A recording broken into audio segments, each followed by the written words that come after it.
আমরা মেনে নেব না।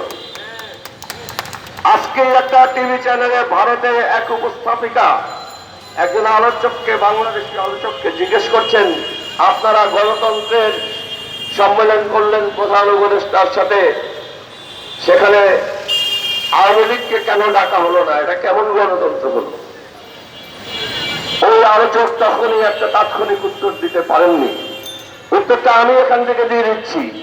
আমরা আগামীতে প্রধান উপদেষ্টাকে হাতে পায়ে ধরে হলেও আবার একটা সম্মেলন ডাকবো, সর্বদলীয়। শেখ হাসিনার কার্ডটা প্রধান উপদেষ্টার বিশেষ দূত গিয়ে তার হাজবেন্ড মোদির কাছে দিয়ে আসবে। পাঠান হাসিনাকে এখানে গণতন্ত্র করে প্রতিষ্ঠা করতে। দেখি তখন আপনার উপস্থিতিকে আজ কি প্রশ্ন করেন, কাকে করেন, গণতন্ত্র চোখের দিকে খুঁজতে যান কিনা।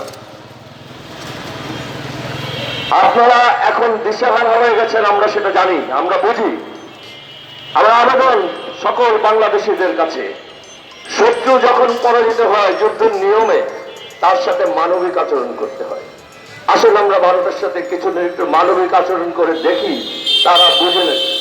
যদি না বুঝে তাহলে আবার শুরু করা যাবে ইনশাআল্লাহ। আগামীকাল সর্বদলীয় ঐক্যের একটা প্রচেষ্টা হিসাবে রিটায়ার্ড সশস্ত্র বাহিনীর সদস্যরা একটা অনুষ্ঠানের আয়োজন করেছে। সেখানে একটা ভূমিকা দেওয়ার বক্তৃতা হবে। কেন এই আয়োজন, কিসের জন্য এই আয়োজন, ছোট্ট একজন দুজনে কথা বলবেন। তারপরে আমরা একটা মিছিল করব মহাখালীর মোড় থেকে বিজয় সরণি পর্যন্ত।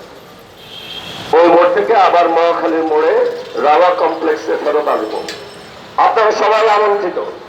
আপনাদের সেনাবাহিনীর কোনো সদস্য হতে হবে না, আপনাদের কোন দলের নেতা হতে হবে না। সকল বাংলাদেশী আমাদের এই প্রচেষ্টায় সামিল হবেন এবং আমরা জাতীয় ঐক্যের একটা প্রাথমিক প্রদর্শন করতে চাই।